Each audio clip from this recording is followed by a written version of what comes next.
Fall apart. Okay, we call the order of the Public Library Trustees, Untitled Board of Library Committee of the whole for Monday, February 7th, 2022. Roll call, please. Trustee Bell? Trustee Meadow? Here. Trustee Rule is currently not here. Trustee Smart? Here. Trustee Samari? Here. Trustee Sucklet is absent. President Zick? Here. All right, any public comments? Guessing not tonight. I'm shocked. I am shocked. Okay, so let's go on to item 1, IPLAR, Illinois Public Library Annual Report for 2021.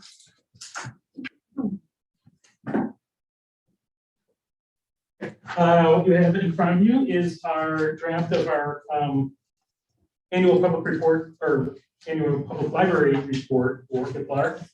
What we included here is 3 years of numbers for comparison. You'll see 2019, 2020, 2021, being that 2020 we're so far off with COVID, and then of course we're still seeing that in 2021. So what we did here is highlighted some of the bigger categories that you might be interested in seeing.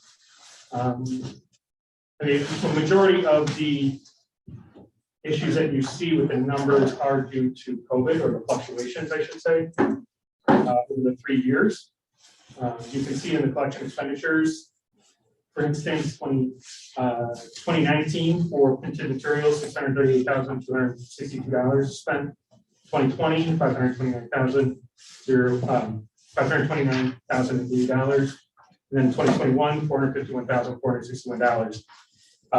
So we moved some of that money to ebooks, which the next line down, you can see the increase from 2019 to 2021.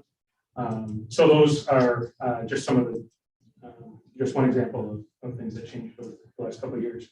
Mike, could you take a step back? Can I, when your trustees kind of just go over what the IPLAR report? Oh, sure. It's all about. Absolutely. So each year, the library submits a report of all of our statistics to the Illinois State Library. All libraries in Illinois do this, and then those statistics are generated, for comparison for the per capita grant as well. So each year, we bring this to the board for review before we submit. And the categories, all of the categories that are actually submitted are on the rest of this memo. The entire report is attached. The memo only highlights really some of the things that were probably more interesting. So you can see the full report if you flip through like the first, I think if you get to like page 5, it's about a 20-page report, double-sided here.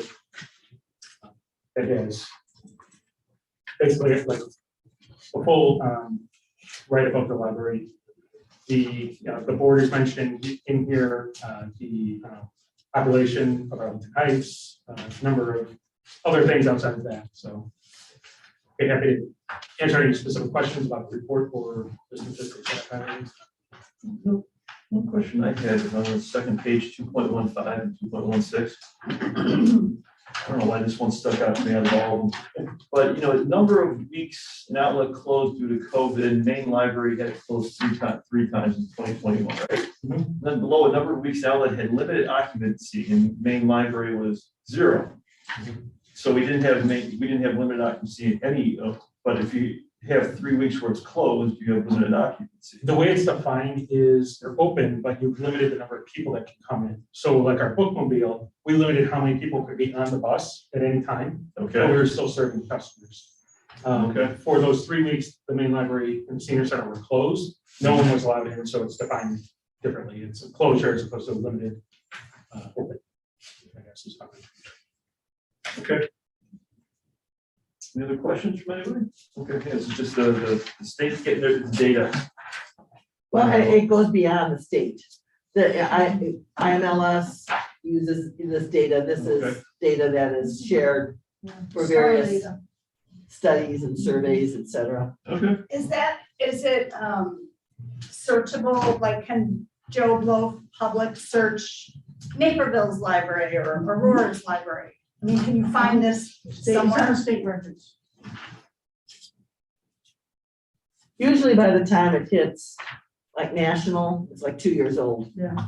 So, Yeah. yeah. Going back a while. All right, very good. No more questions on that? Let's move on to item 2 then. Intergovernmental agreement for library services. As you all know, we have established some intergovernmental agreements with schools in the community. We've done pilots with School District 25, District 214, John Hersey High School, St. Peter Lutheran School, and St. Viator High School. What we're proposing now is to expand that to all K through 12 schools within the incorporated boundaries of Mountain Heights. And we'll roll these out, slowly, but based on need and the things that were established in the outreach policy that we reviewed at some point last year. I think it was like mid last year. What did we do? Because it used to have to be they had 45% right of the population. Correct. Going from here, but we changed it. Mm-hmm. What did we change it to? We didn't have a specific number. We said that it would be at the discretion of the executive director based on a number of different factors. So there were a number of different things that tie into it.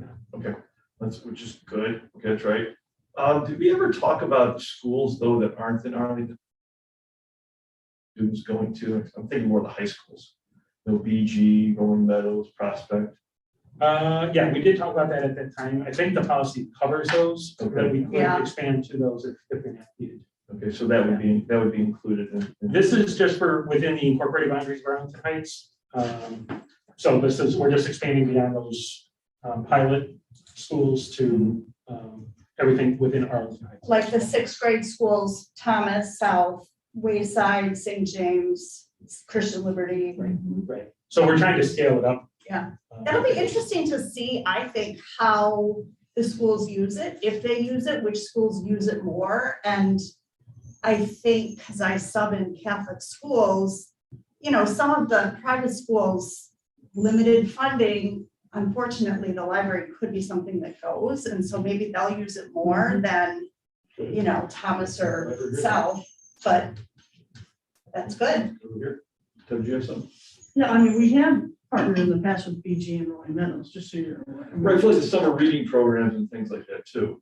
Yeah. Right. We do that regardless, but we have done some other clinical applications. I know particularly with BG over the years. We got some very good press on that. Yeah. Okay. All right. Any more questions on that? Is this something that you're going to bring back to the board meeting, and we're going to discuss that more? Yeah, so you guys will have to approve moving forward with this Right. at the board meeting. Correct. That's the board. Okay. And Okay. All right. Okay. can I ask a question about that before we Yeah, go ahead. Do you want to approve this to cover any schools within Arlington Heights, any K through 12 schools in Arlington Heights, or would you like us to bring you specific schools that we want to engage with, as we want to engage with them? Your discretion. Yeah, I think I think we've set down the guidelines, and yeah, so go ahead. I don't think we need every single one, though, right? Yep. Yeah, okay.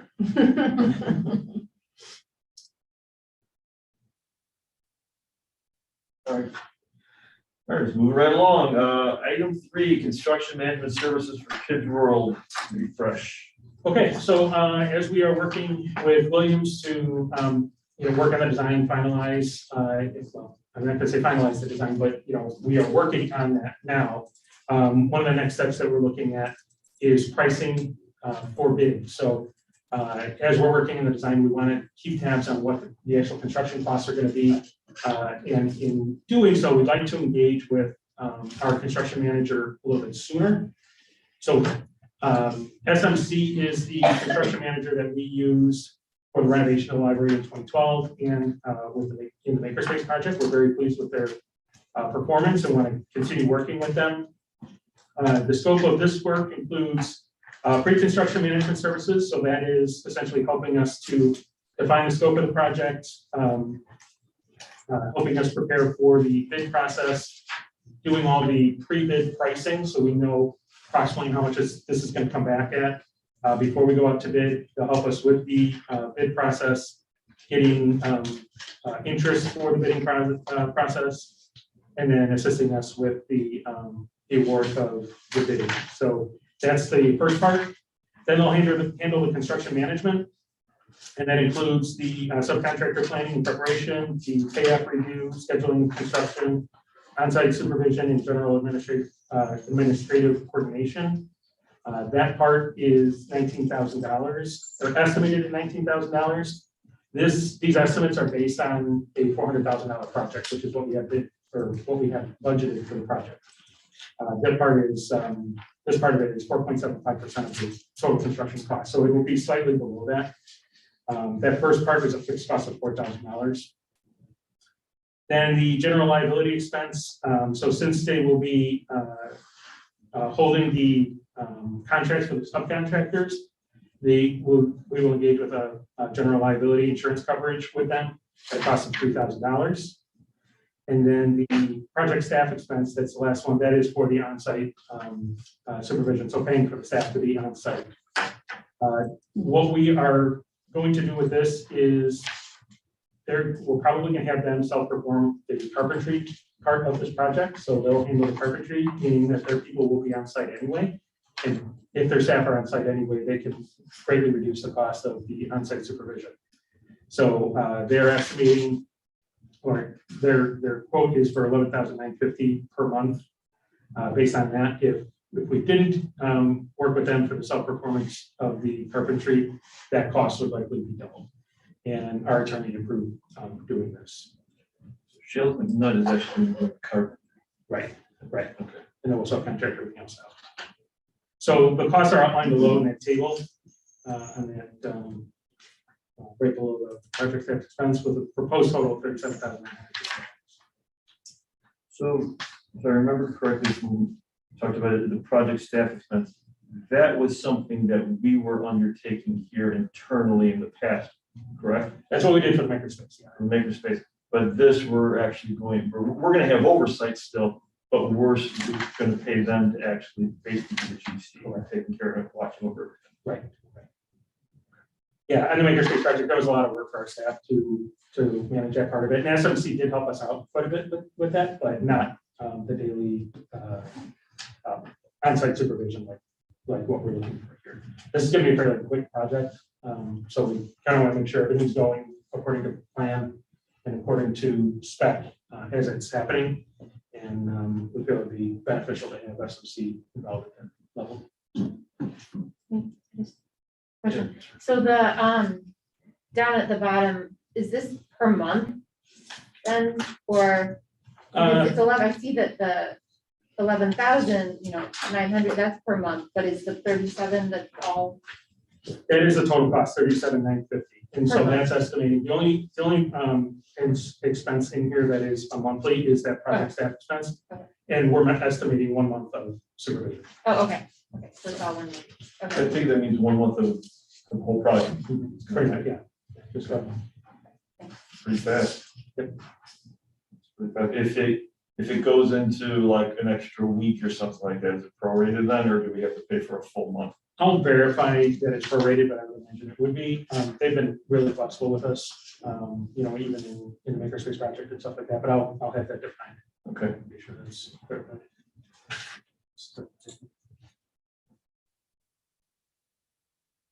Report, any other questions, comments? All right. Okay, so on item 4, proposal to utilize executive search firm for director of customer service position. I have a question. Yep. Why is this coming to us? Isn't this within your private authority? No, it's not. It's not budgeted for, and it's over $10,000. When they over $10,000, it's not Is it over budgeted. 10,000? What's that? It's gonna charge over 10,000 dollars? Yeah, 16.5. Had any internal candidates? Yes, we've either phone screened or interviewed, total of probably 25.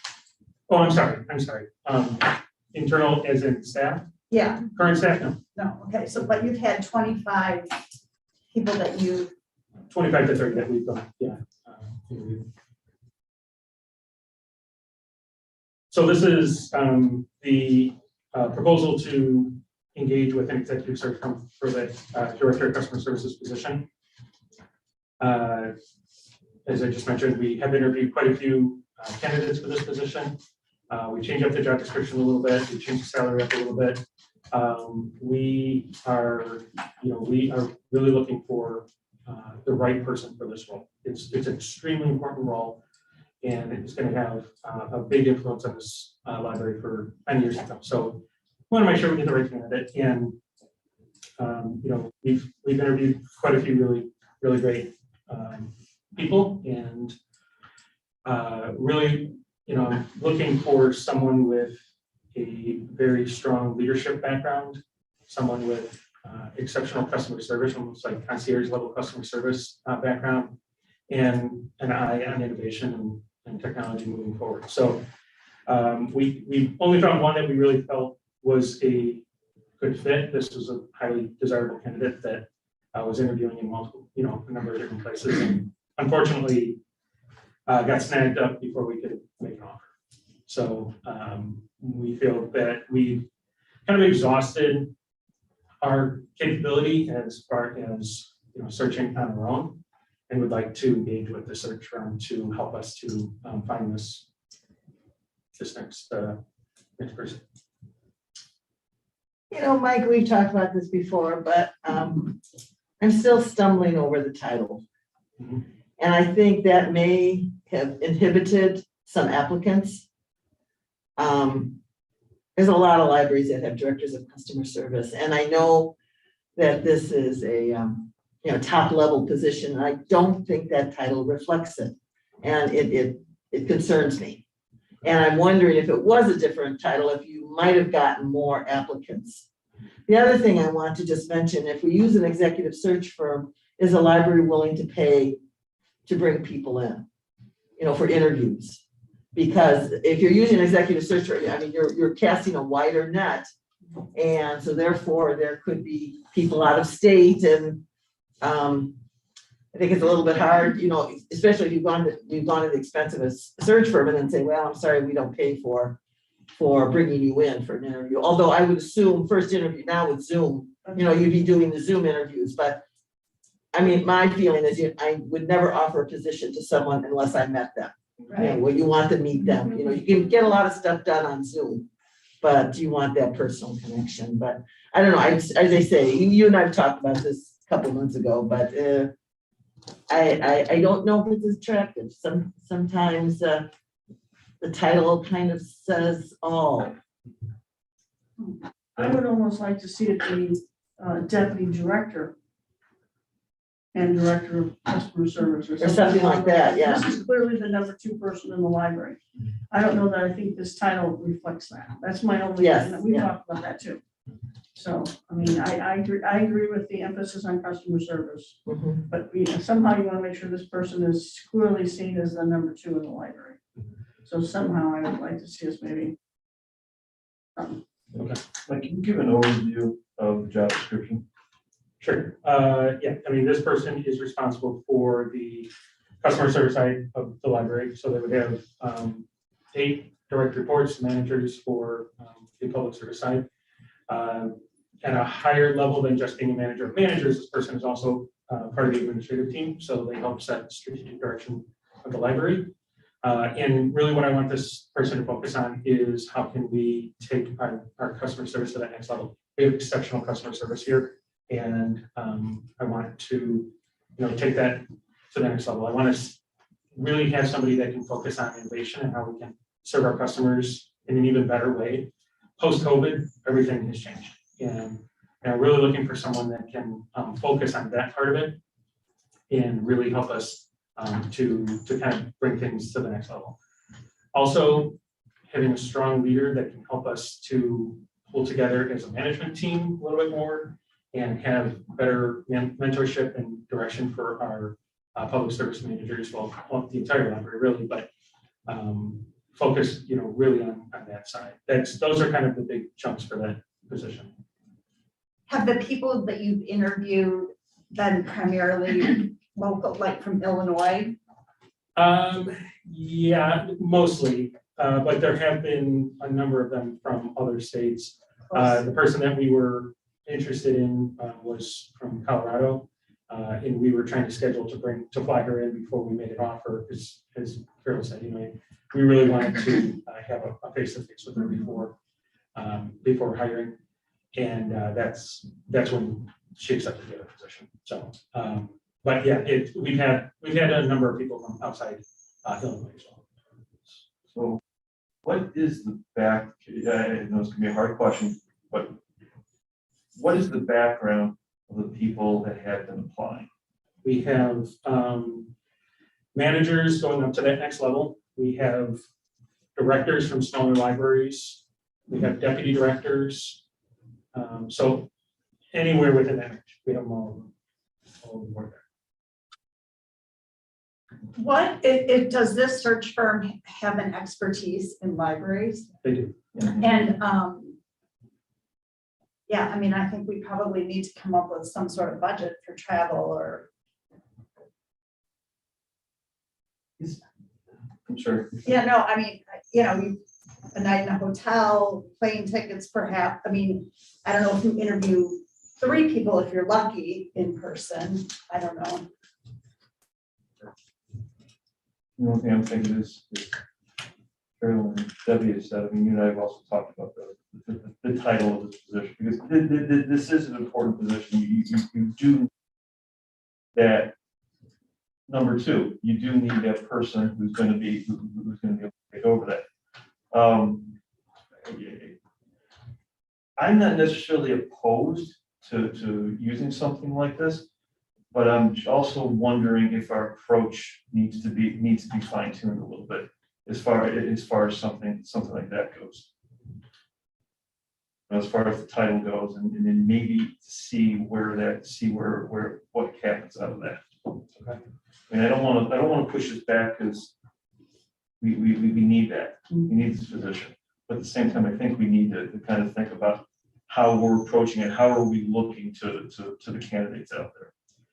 Right. And I'm sorry, go ahead. Sorry, I'm just gonna echo what a couple other people had said in regards to the title. It does not scream the importance that it is, right? Like deputy director, oh wow, you're the deputy director. And I'm not saying that that's the right title either. I'm just saying director of communications, oh, okay, cool. But it doesn't have the same ring to it, I guess. And so it may be that we're not getting the right candidates because it doesn't seem like, I mean, we're one of the best libraries in the country. This is a prestigious, amazing opportunity for someone to really, and director of customer service, if I just read it as a layman, I don't know that I would be like, oh, wow, like this is what it is, right? And so like, again, like it with doesn't Greg, even sound like a number 2.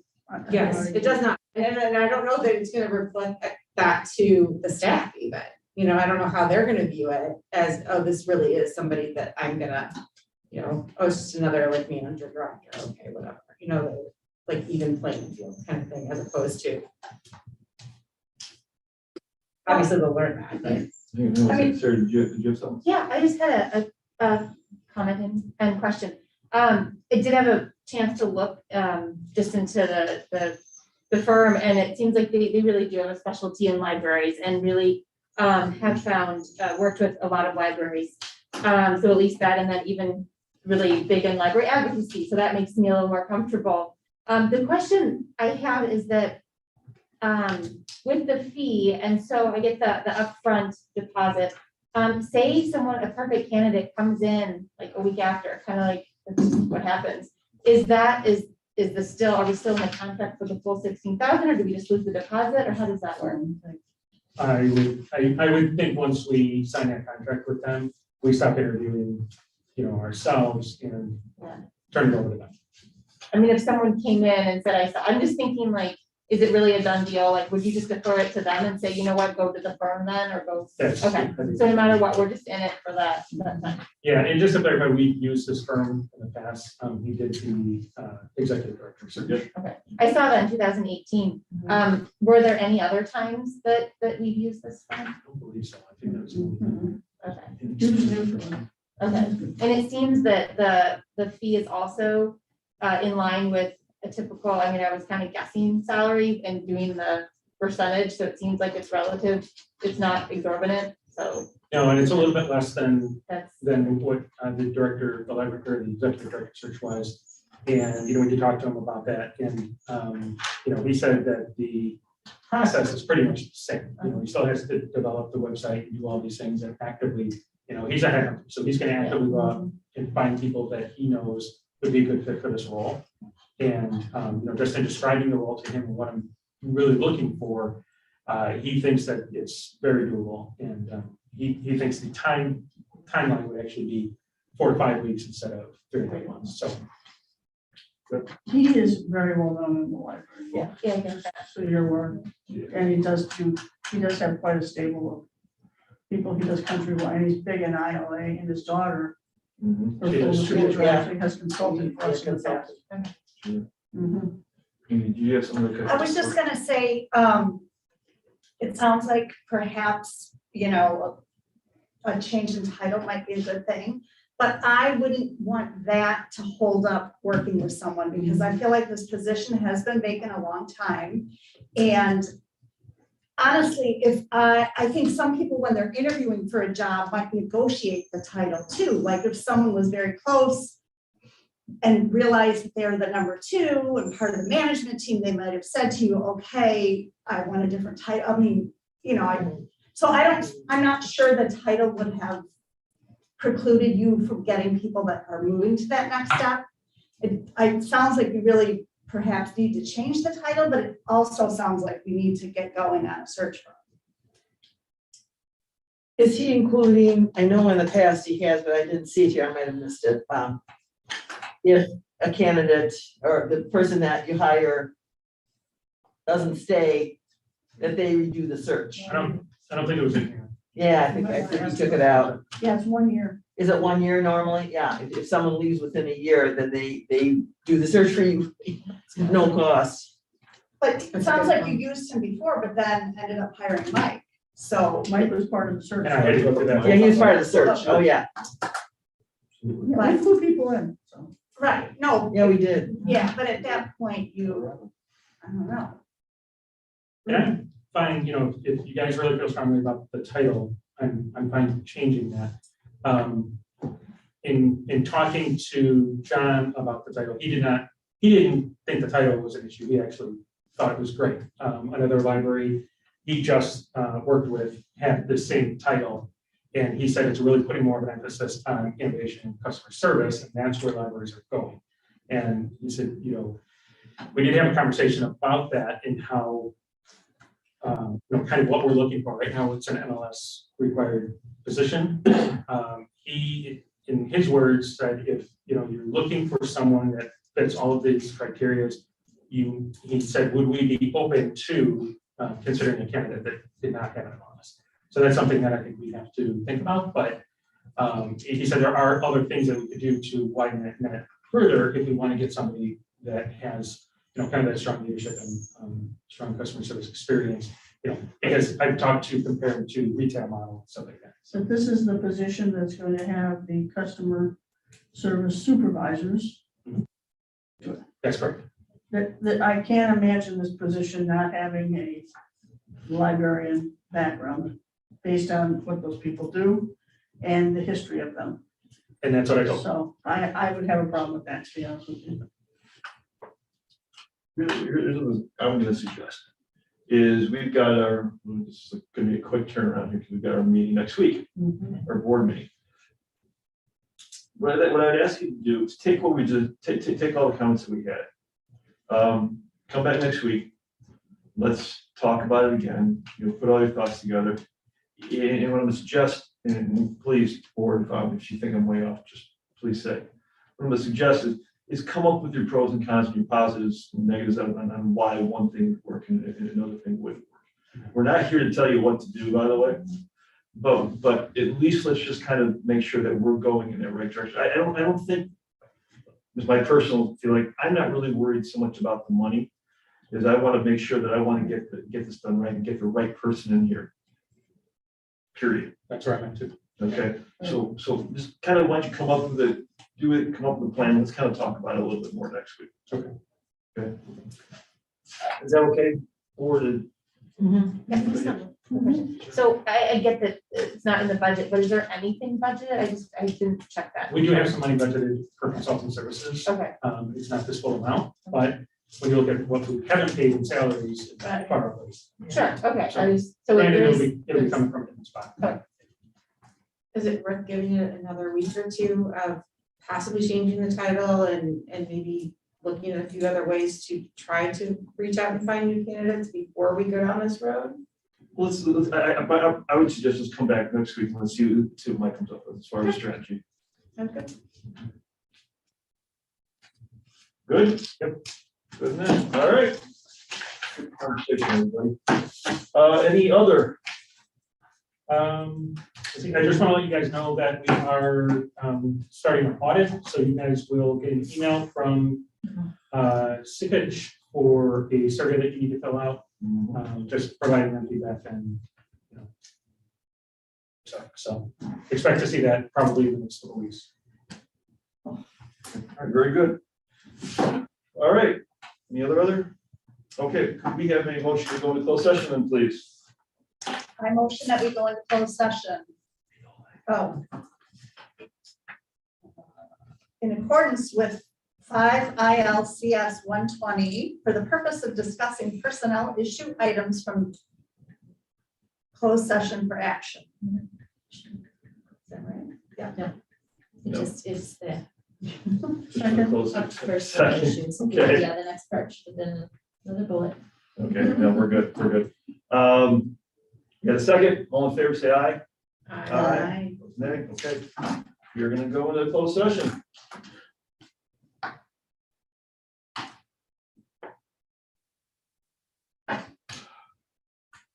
Mine, right.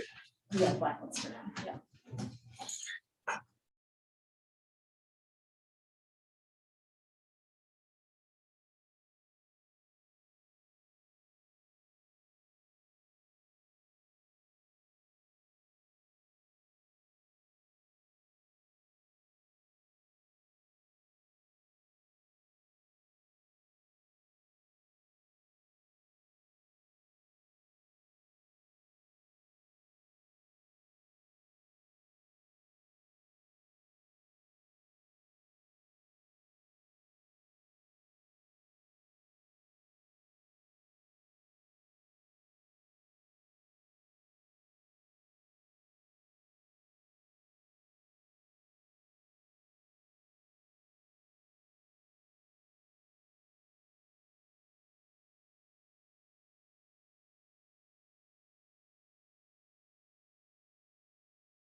Okay, we are back in open session for the Untitled Memorial Library Committee, the whole meeting for next day, February 7th, 2022. We have a quick roll call of everybody that's back.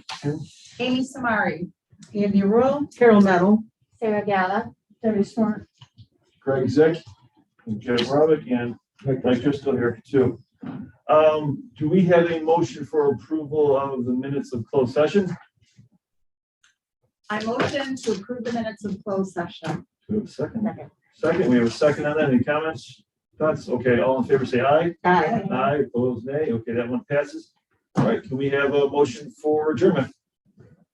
I so move that the Board of Library Trustees convening the whole meeting adjourns for Monday, February 7th, 2022. Second? Second. Okay, all in favor say aye. Aye. Aye, opposed nay, and thank you very much. We are done. John.